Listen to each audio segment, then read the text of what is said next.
The Lord be with you. I'm Deacon Keith Fournier, and our first reading is taken from the second book of Kings.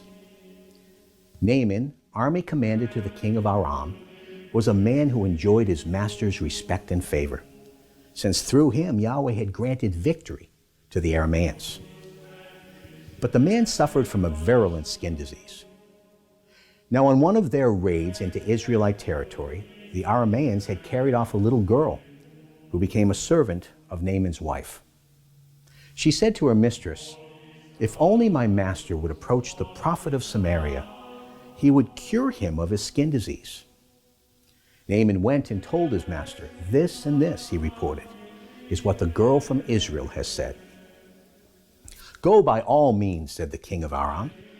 "I shall send a letter to the king of Israel." So Naaman left, taking with him 10 talents of silver, 6,000 shekels of gold, and 10 festal robes. He presented the letter to the king of Israel. It read, "With this letter, I am sending my servant Naaman to you, for you to cure him of his skin disease."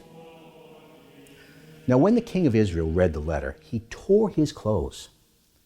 "Am I a god to give death and life," he said, "for him to send a man to me and ask me to cure him of his skin disease?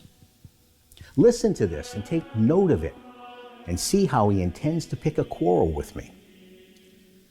Now when Elisha heard that the king of Israel had torn his clothes, he sent word to the king, "Why have you torn your clothes? Let him come to me, and he will find there is a prophet in Israel." So Naaman came with his team and chariot and drew up at the door of Elisha's house. And Elisha sent him a messenger to say, "Go and bathe 7 times in the Jordan, and your flesh will become clean once more." But Naaman was indignant and went off saying, "Here was I, thinking he would be sure to come out to me and stand there and call on the name of Yahweh his God and wave his hand over the spot and cure the part that was diseased. Surely Abana and Parpar, the rivers of Damascus, are better than any water in Israel. Could I not bathe in them and become clean?" And he turned round and went off in a rage. But his servants approached him and said, "Father, if the prophet had asked you to do something difficult, would you not have done it? All the more reason then when he says to you, 'Bathe and you will become clean.'" So he went down and immersed himself 7 times in the Jordan, as Elisha had told him to do. And his flesh became clean once more, like the flesh of a little child. Returning to Elisha with his whole escort, he went in and presenting himself said, "Now I know that there is no God anywhere on earth except in Israel. Now please, accept a present from your servant." And our response is taken from Psalm 42. "I thirst for God, the living God. When shall I go to see the face of God? I have no food but tears day and night, as all day long I am taunted. Where is your God? Send out your light and your truth. They shall be my guide, Lord, to lead me to your holy mountain, to the place where you dwell. Then I shall go to the altar of God, to the God of my joy.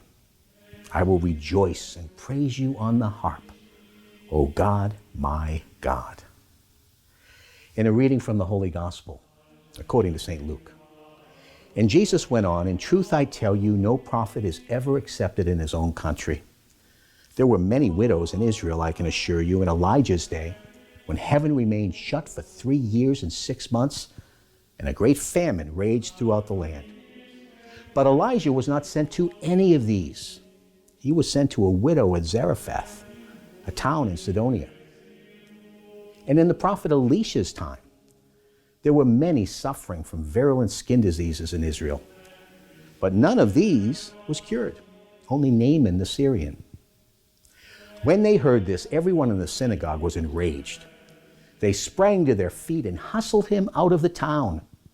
And they took him up to the brow of the hill their town was built upon, intending to throw him off the cliff. But he passed straight through the crowd and walked away. The Gospel of the Lord.